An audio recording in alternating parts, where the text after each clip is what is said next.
Welcome to Lipstick Attitude, hosted by Dr. Elizabeth King, psychotherapist, hypnotherapist, author, and motivational speaker, specializing in trauma and women's mental health, and Yvonne, psychotherapist and coach specializing in relationships, couples, and women's issues. This show is your dose of inspiration, information, and laughter. In each episode, Dr. King and Yvonne bring you hacks, tips, and inspiring stories to help you live a successful life. So ladies, grab your lipstick. It's time to do this. The Lipstick Attitude podcast is powered by Suit Stilettos and Lipstick Foundation, a nonprofit movement to empower women and children from all walks of life to be resilient, self-confident, and purposeful leaders through education, mentorship, and community outreach. To learn more, visit sslwomen.org. Please note that this show is intended to empower and educate. It is not meant to be utilized as a substitute for individual therapy. Well, good morning, everyone. Good morning, Yvonne. How are you? I'm fabulous. It's Monday. How are you? I am fabulous as well. We had a wonderful weekend, and here we are recording our podcast again. Episode number 10. We have officially moved into double digits today. This is pretty cool. Wow. Very cool. And guess what? Our audience hasn't, sent us hate mail yet. They haven't abandoned us. They haven't, reported us. It's awesome. It's awesome. Well, welcome everyone. This is another episode of the Lipstick Attitude with me, Dr. Elizabeth King, and my co-host Yvonne who is in her home, and I'm in my home. This COVID thing is quite interesting journey, right? But it's awesome. On Monday mornings, I get to see you when we record. I know. It's very cool. It's crazy, right? I used to think that I was kind of a homebody, and now I realize I'm not. You're not. I'm all done with this. Are you missing your escapades out in the wild? I am. I'm missing, sometimes I even miss traffic, but don't tell that to everybody else. Miss traffic. Okay, now you're getting a little crazy. I'm telling you, it is a little crazy. The other day I got in my car and I was like, when was the last time I was actually in this thing? Wow. Yeah. It's funny that you say that because I typically don't drive anymore. Usually George is driving, and George is my boyfriend, if you guys don't know that. So he normally drives. And the other day I had to go pick up mail at our office, and I was by myself, so I was driving, and I honestly had to take a deep breath because I didn't remember where everything was in that long. I mean, in my car, I'm like, where do I, fix my mirror? I'm like, wow, that's pretty crazy. It's very crazy. You don't realize what you forget until you stop using it. I know. I think I'm going to make a point to drive at least 2 or 3 times a week just so that I keep my skills up on driving. Whoever knew we would need that. We're in South Florida. People up north in New York, they don't usually drive. So, they don't really know how to, drive the cars that well. I see that with my daughter, not that she doesn't know how to drive, but when she gets down to South Florida, she's always like, I got to get my bearings again. I have to, get used to this. Oh, yeah. Public transportation, but it seems like that's happening down here too. It is. In fact, a lot of kids that I'm working with, I'm like, are you getting your driver's license? And they're like, for what? I've got time. Where am I going to go? I'm like, well, I guess that's true. Where are you going to go? That is sadly, but true. Mm-hmm. Sadly true. Anyways, today we have a very, very serious topic, the topic of grief and loss. We're going to share with all of you the truth about grief and loss.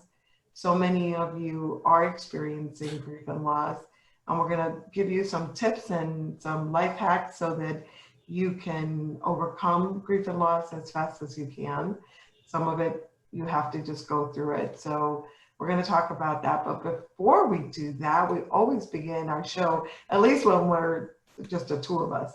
When we have guests, we spare them from this piece. I told her we should make them do it too. We should make them do it too. It'll start their day off right too. Exactly. This was Yvonne's creation way back when. She said, why don't we do this? I heard that this on a podcast, and I want to do this. So guess what? Yvonne, guess what she wants. That's so right. Here we go. Boom. Boom. Yvonne, what's new and great in your world? What's new and great in my world is we are getting closer and closer to kicking off our mentor program. We are those crazy people who have meetings on Sunday mornings. And so we were working yesterday getting, the whole layout ready to present and all of these exciting things, because right now I think kids are searching for things, and they're searching for people to connect with, and they're searching for, taking themselves on and new things in their life. And so now through the Suits, Stilettos, and Lipstick Foundation, we are going to be launching a mentorship program and provide it to children in need. It is very exciting. We've been dreaming about this for a couple of years, and we have done some components of the mentorship program. In fact, in March, we delivered our pilot to the Boys and Girls Club, and that was so exciting. We talked about Women's International Month and what it means to be empowered and to have a voice. But those kids, I mean, they just blew me away. The way they articulated what they felt about empowerment and what they would see in the world. And when we look at what kids are all about and what their potential is, how could we not want to be part of that and supporting them in growing up to be successful young adults and adults. So we're very excited about that program. I think this is going to be our signature program of all times, honestly, because that mentorship program will be delivered for kids initially, but eventually we will take it one notch up to women also in our communities. So the whole platform, the whole template for this amazing program that we're creating is all about building resiliency and leadership skills. And, I think those two ingredients make up a successful life anyway. So we're very thrilled about that. Yep, mentorship, it is a gift that keeps on giving. Absolutely. For your legacy and for generations to come, for sure. Absolutely. Are you ready? Yeah. We have to have boom. Yes. What's new and great in your world? New and great in my world is that because of the mentorship program, we are creating a very cool event on October 23rd to help us fundraise for our mentorship program, our toy drive, and all of the programs under Project Kids, which we're very excited about. But this event is going to be very sassy and very new and very innovative. And we're just thrilled because, we've had to pivot through COVID-19 on every single level, including how we fundraise and how we connect and how we reach out to our communities. So this is our very first really big fundraiser being done on virtual. We're going to be using Zoom, and it's called Women, Whiskey, and Men in the Hot Seat. Whoop, whoop. What a cool name, if I should say so myself, because and men and women are invited. It's everyone is invited to be part of it. What we're going to be doing is we're going to be doing a whiskey tasting, and we just found out that our sponsors are in Wales, and they are going to be moderating from Wales. That's awesome. Tasting. So how cool is that? And there are two women that own this whiskey. I guess, I don't know if you call it a distillery, or I'm not sure exactly what whiskey is. It's distilled. Is it distilled? Yeah. Oh, so they own the distillery, I believe. And so they're woman power all the way from Wales coming to us into our living rooms and into our homes to help us understand the different tastes of whiskey. And then Yvonne, You get to do, you know what? I get to do Men in the Hot Seat. Oh, yes. I love Men in the Hot Seat. And listen, I saw some of the pictures of the candidates who might be in my hot seat. I'm not sure I'll be able to focus. Like, oh my God. I am super excited. Tell them what Men in the Hot Seat is all about. So Men in the Hot Seat is a panel where we take a few brave gentlemen and we sit them up on a panel, and my job is to ask them the questions that everybody wants to know about men, about relationships, about their thoughts on women, about how they see the world, but we're afraid to ask. So I have the privilege of getting them up there and making them sweat a little bit, but it's a good time. It's for a good cause. It's a very good cause. It's fun. It's I think enlightening. We get to find out how men think about women and how they interact with women. It's very fun. It's lighthearted, but very informational. And of course, we get to meet some awesome men in our community. Mm-hmm. And now that we're doing this virtually, men can come from all walks of life, from all geographical locations. So it's not just our local community folks. So super excited about that. And of course, you can attend from wherever you're at because we are on Zoom. So it will be so awesome. So get ready. And the cool part about the whiskey tasting is that once you sign up, you'll be able to pick up, or we can ship out your kit for you to test those yummy whiskeys. So I don't know, are you a whiskey taster or a whiskey drinker? I don't think I am, but I am certainly willing to give it a shot. Okay. Pun intended, a shot of whiskey. A shot of whiskey. We may find out we like it more than we even know. So. Yep, exactly. And isn't seating limited for this? So when the tickets go up, you're going to want to grab them. Yeah, you better grab them. Even though it's virtual and obviously we don't have a seating capacity, we do have an internet capacity because we want to make sure that you have a wonderful experience. So we don't want to have so many people that we cannot, handle the amount of people. So we want you to have a wonderful experience. And you know what? A couple of the women that are already anxiously awaiting for the registration button to be put up on our website have suggested that we promote for people to have watch parties and have a few ladies over to your house and everybody signs up because it's a fundraiser. So we don't want to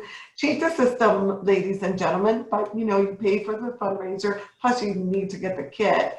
And so each person would have their own kit and then they can do it together and have a wonderful evening, and you could still social distance because you can have, 5 or under 10 people, and depending on your space, you can social distance there and have a little bit of a fun time with your girls. So isn't that awesome? I think I'm excited. I'm excited too. I think I might even do that in my house. I may have ladies over. I think it would be a lot of fun. So remember, October 23rd, and it's going to be from 7 p.m. to 9:30 p.m. Eastern time. So make sure you lock that in, put that in your save the dates, and we will be sending information out very soon. Or you can go to sslwomen.org within the next couple of days, probably by the end of this week for sure, you will be able to purchase your tickets. So Women, Whiskey, and Men in the Hot Seat, October 23rd. Oh my gosh, it's going to be so much fun. I can't wait. So we'll see you there. All right, here we go. This is a very, very, very serious topic. We have a lot to share with you about this. This is the truth about grief and loss. And, there is no right response to death. This is a quote from Joan Connor.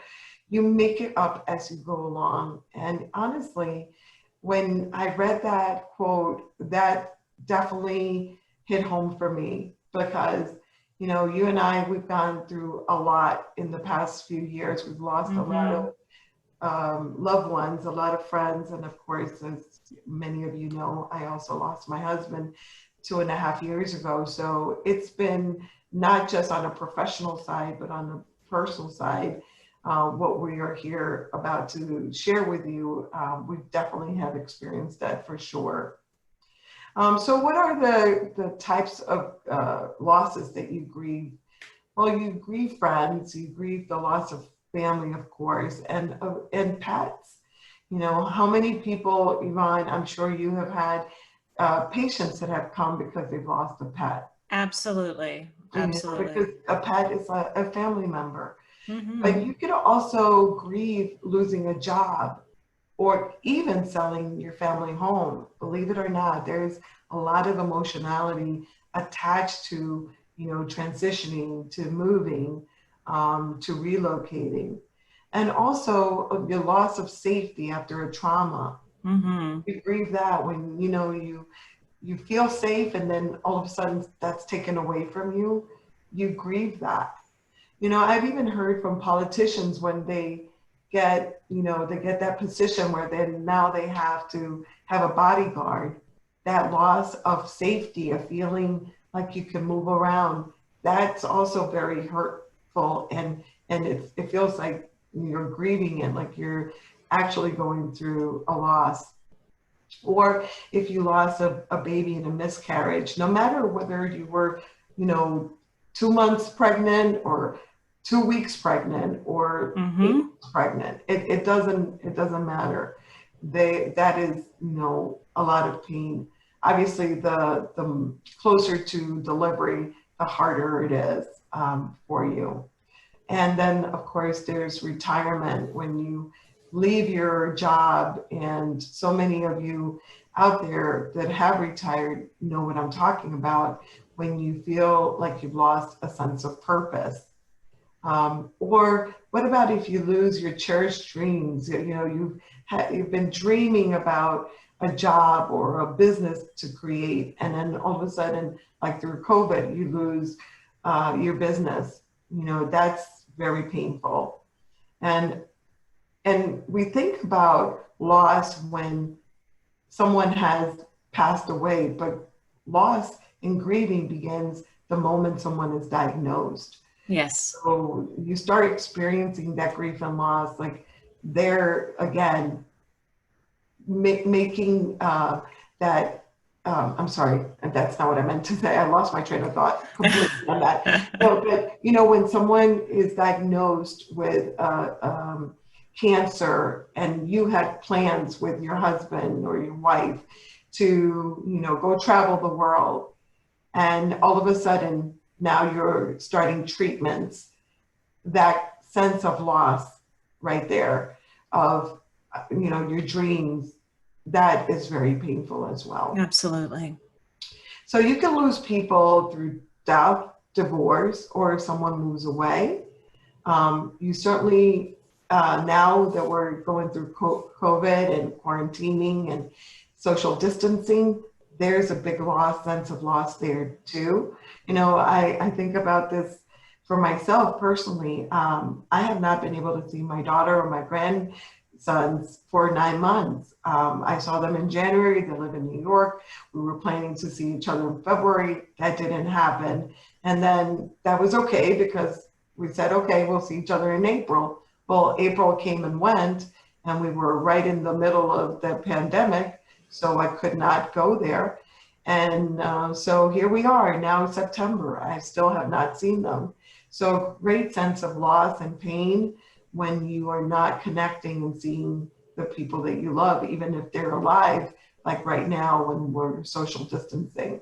So grief and loss comes in many shapes and sizes, and it looks differently for every one of us. How you experience loss, Yvonne, is different than how I experience loss. Yeah, 100%. And I think that's a reason why today's show is so important, is to really get that message out to everybody and normalize their own way in which they experience grief and loss. Because so many people have a very strong opinion on how it should be, quote unquote, done. But the reality is that that's not true for everyone. No. And in fact, grief, think about grief as sadness, but Mm-hmm. grief looks like different things for different folks. You could be grieving and feeling mad and angry, or you could be in shock, or you could be yearning, or you can feel guilt. You can feel confusion or anxiety. You might have panic. You may be fearful. Mm-hmm. You may be in denial. I mean, there's so many different ways you can feel this thing, and it's still grief. It's that emotion that you don't even understand many times. And we know that it's definitely not linear because it almost meshes from one thing to the next. It like it's an infusion, like it rolls from sadness to anger and back to sadness and then into guilt and into anxiety. It's just very different for everyone, and even for yourself it's different, because when I first lost my husband, I thought I never have experienced such pain like this in my life, and I still 2.5 years later know that to be true. But through those 2.5 years I have gone from you know pain to being pissed off to all of Mm-hmm. those emotions, to yearning, to being guilty, feeling guilty like I didn't do enough, those kinds of things, and it comes and goes all the time. Absolutely, including denial, the And feeling of denial. I think I shared with you once that a year, at least a year after my mentor and dear friend had passed away from cancer, I got up in the morning, I was walking my daughter to school, and I was so excited to call him on the way home because I always called him when I was walking home from dropping her off. And it wasn't until I started walking back and picked up my phone to call him before I really realized, oh, wait, I can't call him, Mhm. So and that was over a year later. Yeah, and the other thing is that everybody not only experiences grief differently, but how they show and express grief is also different. Absolutely. Some people write or speak up on it. Like I started writing and blogging after my husband passed, because that was cathartic for me. That was important that I did that. But other people want to just be quiet and they want to be silent and they don't want anyone, telling them how they should feel. So they, pretty much retreat and stay, put. Other I feel like that almost describes the two of us. Remember, we've talked about before how you are very much more vocal with grief, and I was very much more quiet with it. Very much so. Yeah, absolutely. And you know what? There's no right or wrong. That's really the Mm-hmm. the point here, is that there is no right or wrong. It's what's right for you, and you should not allow anyone to tell you how you should grieve. I remember people telling me, oh, you shouldn't be out. Well, why? Why shouldn't I be out? Well, because you should be at home crying. Well, do you know how I felt or how I feel when I'm at home? Maybe I am crying. Maybe I'm laughing. Maybe I'm watching a comedy show. It doesn't matter. My feelings are my feelings, and how I handle my feelings, it's my business, not yours. So it's really important that we honor that and we respect how people grieve, because it does not look like the same thing for everyone. It's Right. not a cookie cutter approach to grieving, and you're entitled and to feel what you feel when you want to feel it and act the way you want to. Um, you want to talk about the 5 stages of grief, Yvonne? Yeah. So although, everybody experiences feelings differently or the process differently, there are generally 5 stages that the majority of us go through. And what we have to remember too is that this is not just when we talk about grief. Remember how we opened up by saying we can feel a loss with all these different areas in our life. So these 5 stages actually apply to any type of loss. But Elizabeth Kubler-Ross identified 5 stages of grief. And originally, she believed that these stages were linear. You went from one to the other, to the next, and they were in an order. What we have discovered, a lot more recently is that grief is not linear, because honestly, emotions aren't linear. So sometimes grief can be best explained as a roller coaster ride of emotions. Sometimes we're really high and okay, and sometimes we're really low and not okay, and sometimes we're lingering in this limbo in between. So the first stage is denial. And this is just, we are in denial. This isn't happening. This can't be happening. Why is this happening to me? And this is like sometimes when you're with someone and you get that diagnosis of some type of terminal illness or a significant illness, people oftentimes launch, right into, this isn't happening. Everything will be okay. And it's very overwhelming for people. I happened to be on a hospice unit once when my mentor was in hospice, and met this woman and her mother, who was 105 years old. I mean, God love this lady. The daughter was in denial. She said, no, I just haven't had enough time yet with her. So it can occur when we're diagnosed with something, or at the beginning of a divorce, or when the pink slips come out for a job, but it can also start too when we actually lose someone. Anger is the next stage. And this is, we're just pissed. We're mad at the universe. We're mad at God. We're mad at everyone. Sometimes we're even mad at the person who's gone because we feel abandoned by them. So anger can be aimed at inanimate objects, complete strangers, friends or family. I mean, when my dad passed, I remember yelling at my husband at dinner because I didn't like this seasoning he put on the salmon for dinner. It doesn't make sense, but at the time it really did. So that anger can come out. Interestingly enough, when after my husband passed, I was so angry at God, and so many people become angry at God if you're a believer. I mean, so mad that I literally got dressed to go to church to go tell him off. I did. I remember that. Do you remember that? I shared that with you, right? Yeah. I got dressed and went. I'm like, I'm not even going to talk to you from here. I am going to your house. And I am going to just tell you a piece of my mind. And that's how angry, and it sounds funny now, but I was pissed. This wasn't supposed to happen to me. And my husband was young. How dare you? So yeah, that anger can come out in all different ways. Oh, 1,000%. So bargaining is another stage, and this is a normal reaction to feelings of helplessness and vulnerability. And we usually start bargaining in order to gain control. So this is, if only I do this, if only he does that. We're making deals here. We're trying to put ourselves out there and make a deal so that something that might be inevitable doesn't happen.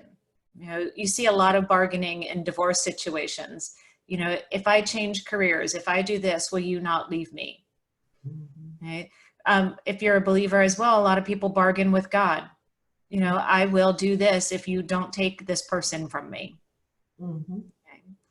So depression, I think, probably is pretty obvious for people going through grief, that can be a sadness that maybe you have never experienced before in your life. And it can actually turn into physical pain when we have depression. And we'll talk about that in a little bit, but it is a sadness and a darkness that I think most people, it often scares people, this level of depression when we go through loss. Well, this depression, there's so many different pieces of this depression. Because first of all, like if it's someone that you live with, your husband, wife, mother, most of the time you've commingled, right, financially and all that. So you're dealing with the depression of that separation of the financial piece, and you're dealing with the separation of the emotional, physical piece with that person. So all of that together, it's like an explosion. I remember, and I still, to this day, 2.5 years later, feeling this pain in my heart, the pain, the physical pain, was so overwhelming for me, because it's overwhelming just to think of all the pieces now without that person. So depression is definitely one of the emotions that I think most people will feel throughout the whole entire time. Sorry, our office phone is ringing now, sorry. Did you hear that? I did.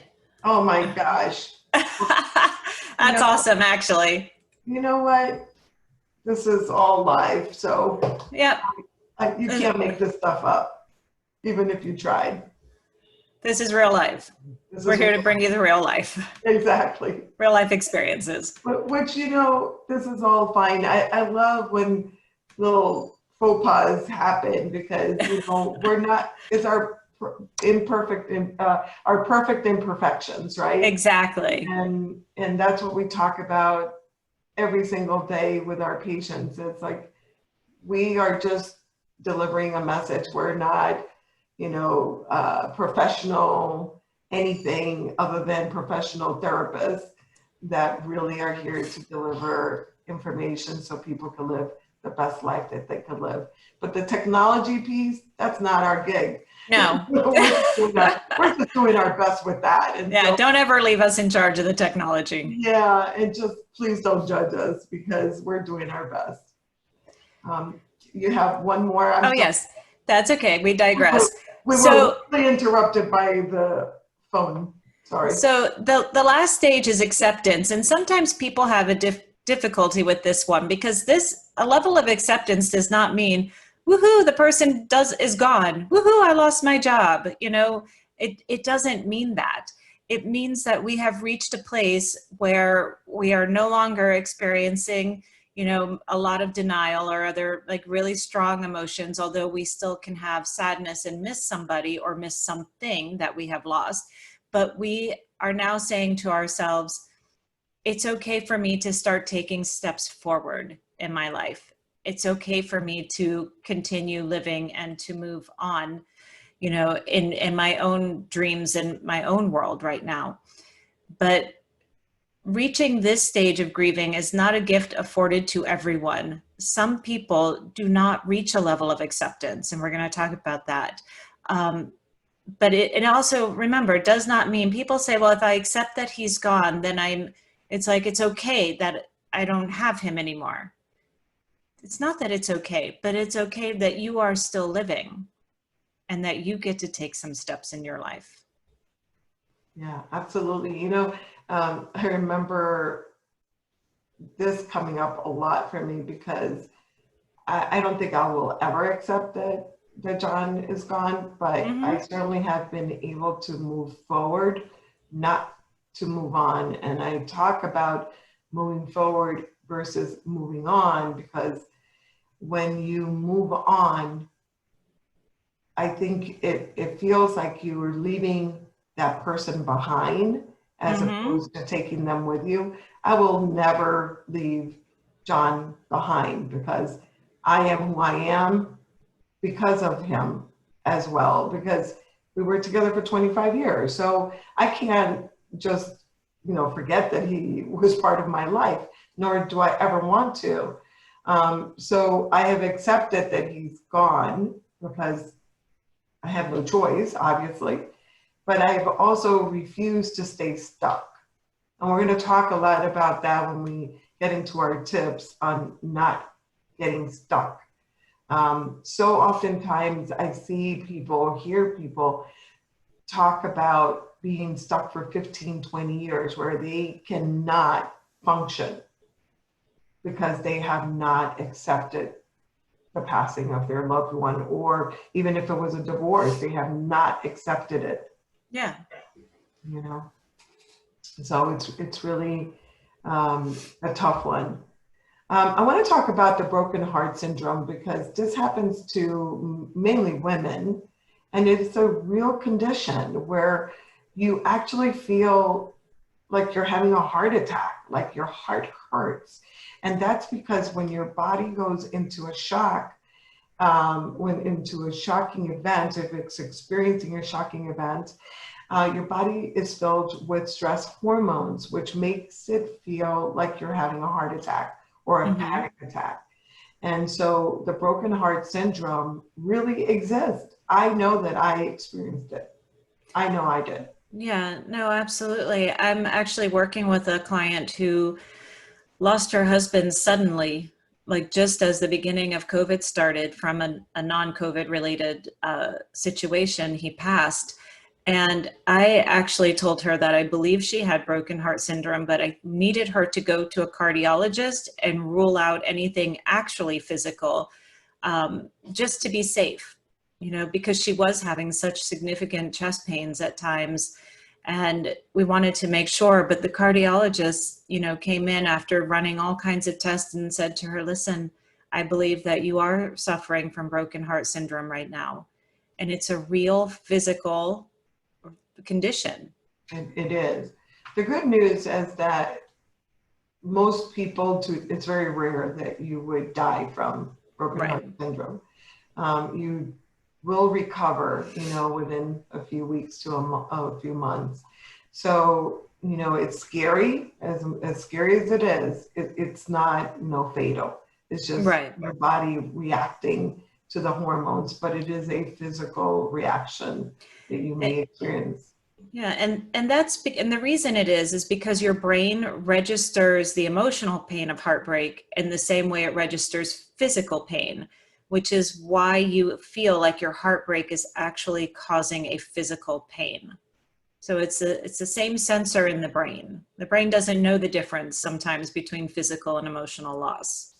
Which, by the way, just as a side note, hypnosis is great for physical pain and great for emotional pain, including the heartbreak syndrome.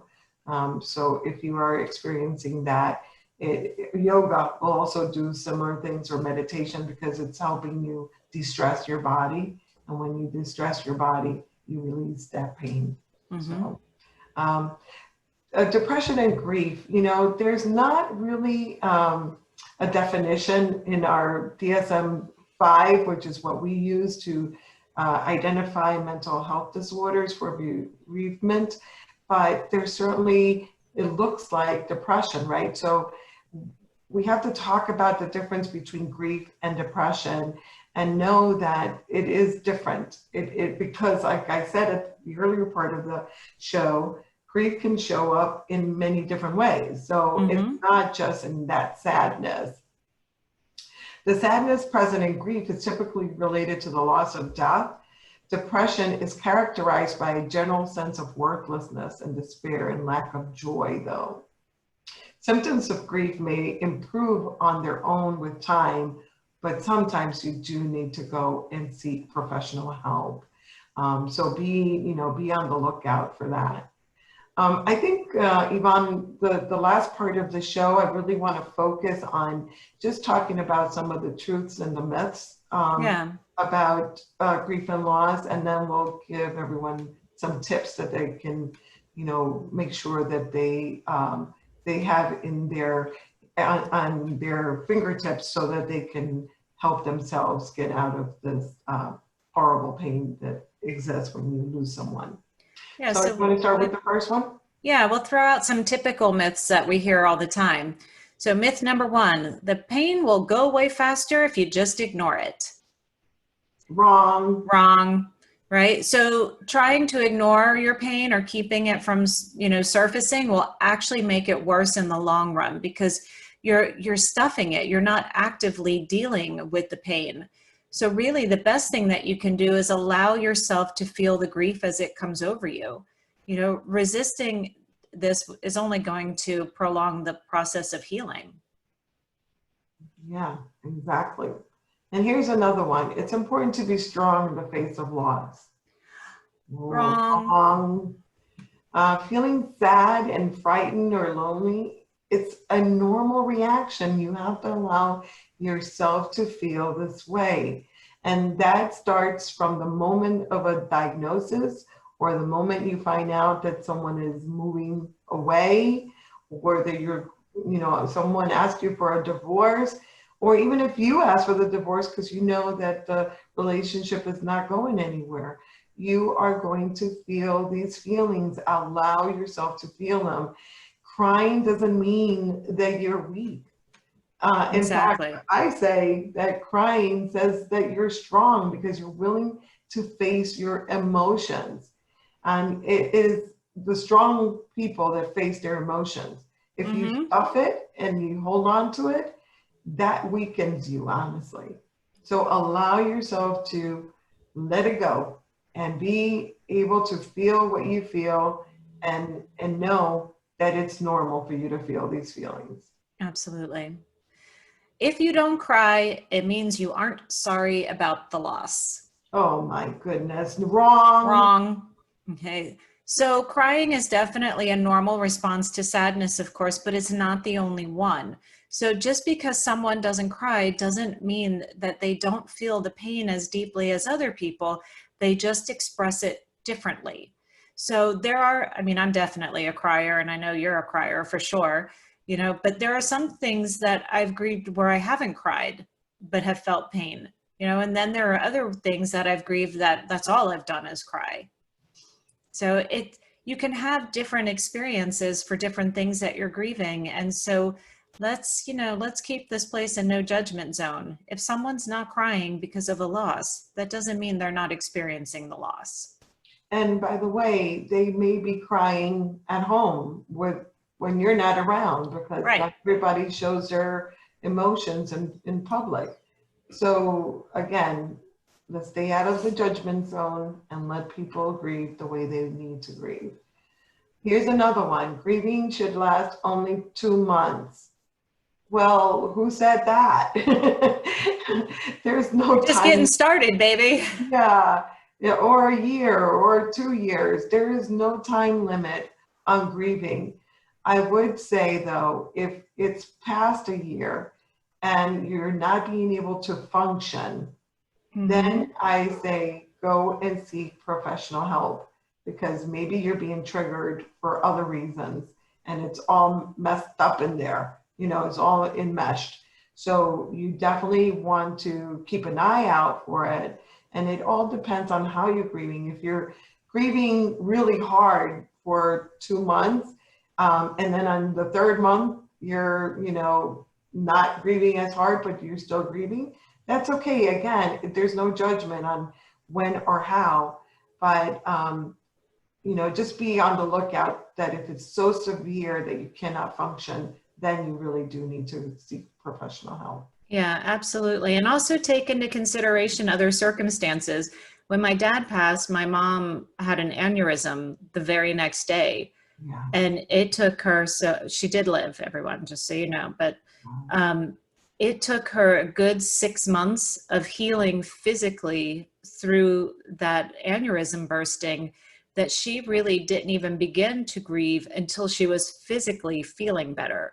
And so then she was worried that she was in stuck or frozen grief. And I'm like, no, Mom, for 6 months, your brain and your body had to function just to heal itself. And so now sometimes is when your grieving begins.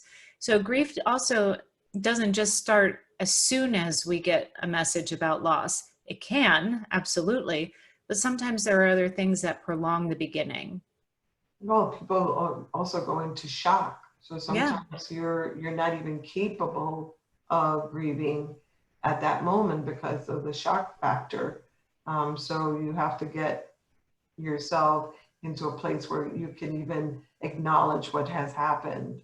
If Mm-hmm. something has happened, for example, a fatal car crash where it takes somebody's life right there and then. Yeah. Those are very difficult to deal with right away. So it may be that you are stone-faced and not even feeling the emotions. So don't Mm-hmm. feel guilty about that. Do not feel guilty about not feeling the emotions. I had a couple of patients, not just one, say to me, shouldn't I be feeling this right now? I should be feeling this, just like your mom said to you. I feel guilty. I should be, more upset that I lost my husband or my daughter or whoever. And I always say, don't judge yourself. Don't allow Yeah. anybody to judge you and don't judge yourself. Just allow the emotions to flow. So this last myth is one of my favorites, that moving on with your life means forgetting about your loss. Wrong. How do you forget about someone? You know, I explain this to patients all the time. I said, when somebody dies, we don't say, oh, thank God, because I was really tired of loving them. Now I don't have to love them anymore. Like, that doesn't make sense. So moving on means that you've accepted your loss, but it's not the same thing as forgetting. You know, we move on all the time and we keep the memory of someone or something as an important part of who we are. You know, we keep items in our home of that person. I have my dad's Boston Red Sox, you know, t-shirt and hat and his cup, because that was a very important, you know, part of his world was baseball. So I haven't forgotten him, but, you know, I have certainly moved forward in my life. So and I love that you used the word forward, like I use forward, and I spoke about that as well. It's like, you're not moving on, you're moving forward. You're not staying stuck. Your loved one would not want you to stay stuck. mm-hmm. If someone loves you, they want you to be happy.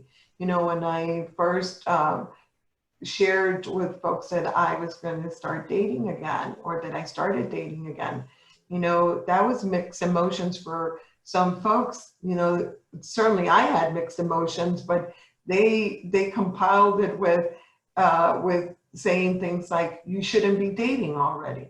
You know, well, after I, you know, took a step back and thought about that, I was like, wait, why are you telling me when I'm ready to date? You know, so people will judge you on these things, or people that don't love you or care about you will judge you on these things. People that love and care about you want your happiness. I remember sharing it with you, Yvonne, when I thought about starting to date, and I shared it with Aina and a few ladies that are so important. Heidi Dennis, rest her soul now. Heidi has also left us. But when I shared it with these ladies, all of you said to me, we're so happy that you are moving forward. We're so happy that you're trying to find happiness again, you know, because you knew how much pain I was in. Mm-hmm. And so the folks that asked me or that judged me, I don't find them to be my friends anymore. They are not my friends. I immediately discarded those friendships, because anybody that has something to say about your happiness and has a judgment on your happiness is not a friend. I remember Ina saying, well, I didn't realize that there was a timeline on grieving and that you needed to adhere to that timeline. Yeah, exactly. You remember that? Yes, I do. Yeah, and that was awesome. When she said that, that freed me from, you know, judging myself and from feeling like I was almost being a traitor to John. Mm-hmm. I didn't want to feel that way. And you and, you know, the people closest to me, my mom, when I told my mom, she was thrilled. She adored my husband. So don't get me wrong. She adored my husband, my late husband, but she said, I want you to be happy. And that's the important thing. You want people to be happy if you love them. Yes. So, you know, let's recap real fast some of the tips that we've talked about, because some of these we've already mentioned. A few we're going to add to on steps that you can do to help the grieving process. So why don't you start? Yeah, so understand that the grieving process will be unique to you. The way you experience your emotions, the way you demonstrate your emotions, the timeline of your grief will be different from everybody else's around you. It's not meant to be the same. And here we go. Number 2, seek face-to-face support from people who care about you. And I'm saying face-to-face support, but that could be Zoom or virtual in these times of COVID. So whatever you need to do, and don't just, you know, read books, which are really important. I read a lot of books about grief and loss, but find connections, very important. consider joining a support group if you need to. Again, there's a lot of virtual ones out there now. And of course, seek therapy. And Yvonne and myself are doing telehealth, and most therapists are doing telehealth. So you don't have to worry about being exposed or getting out. You can still do this from the comfort of your home. So seek help. Absolutely. Acknowledge your pain. Remember, stuffing emotions will only make it worse. So in whatever way that you acknowledge your pain by, speaking out loud to people, or just allowing the pain to come when it comes in its waves, will be far more beneficial to you than trying to stuff your emotions.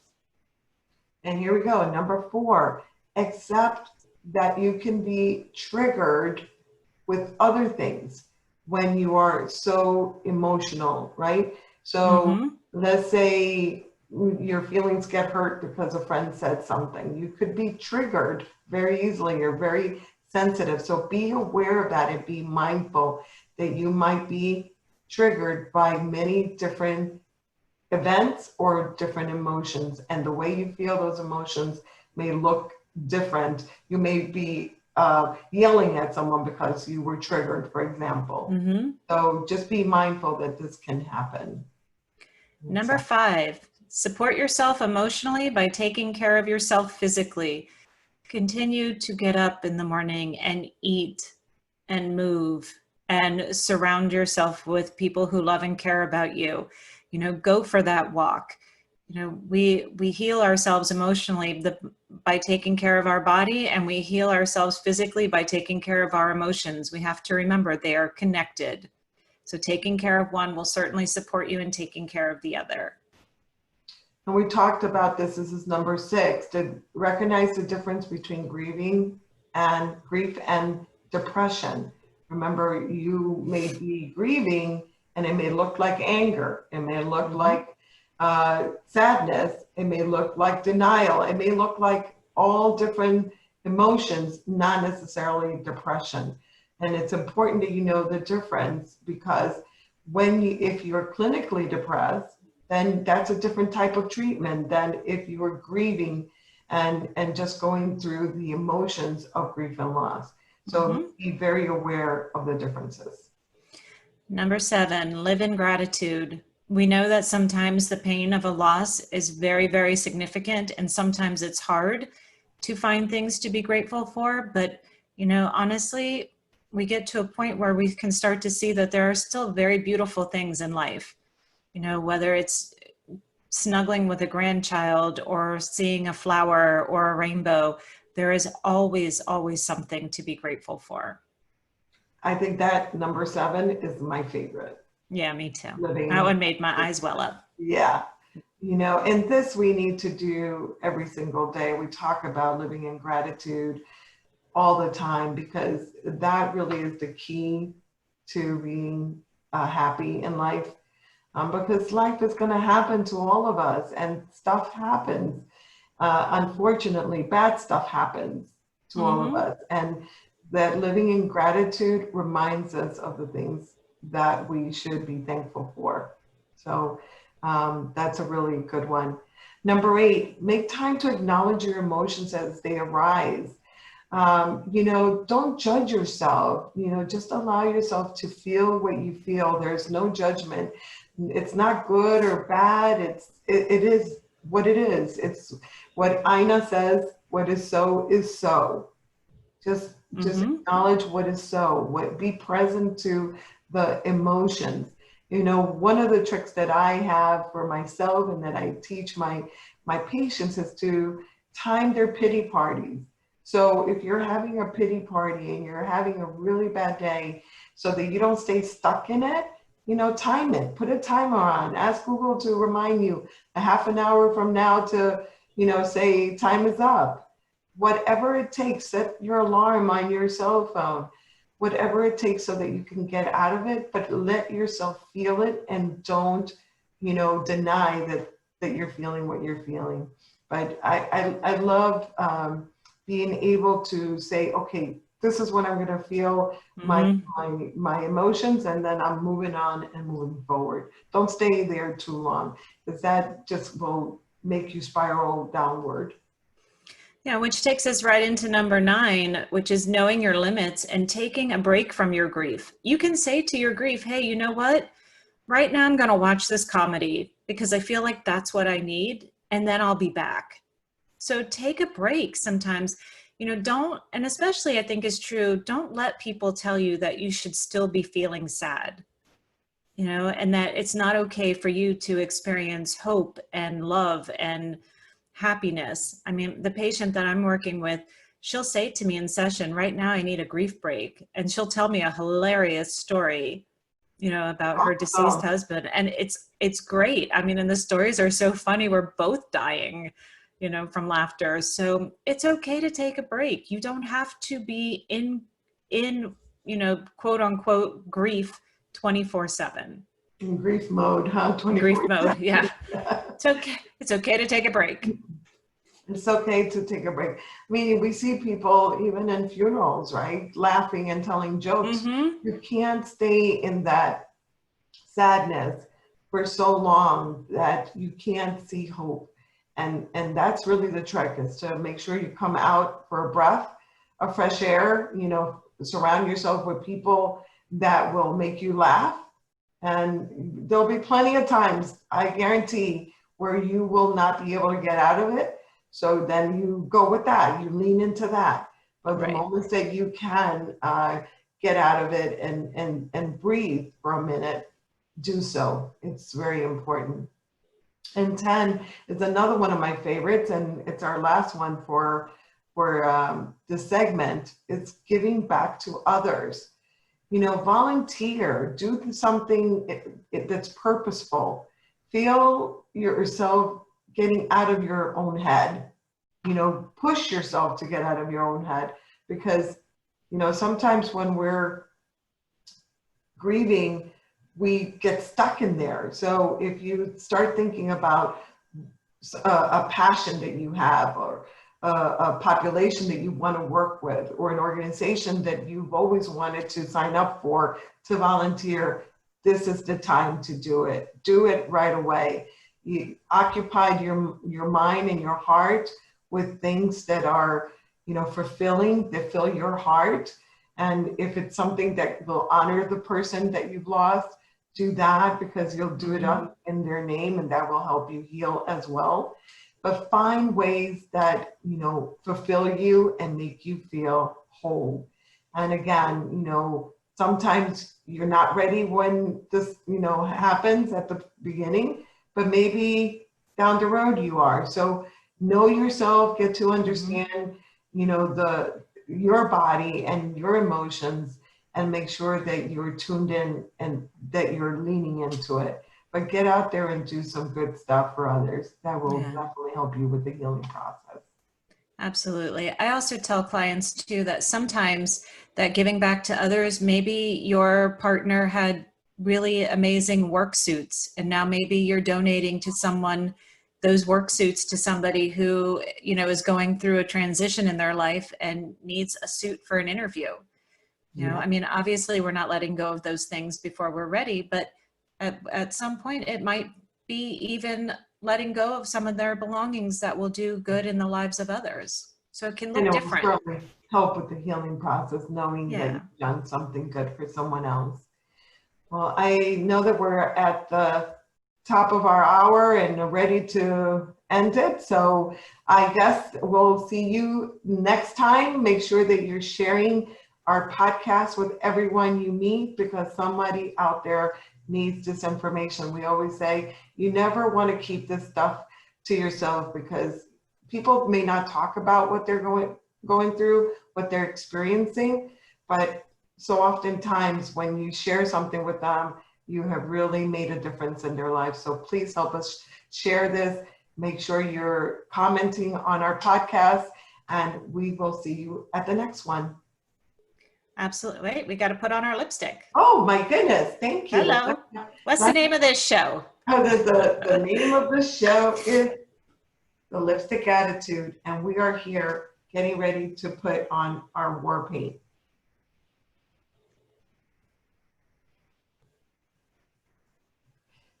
Remember, you're strong, you're resilient, you can do this.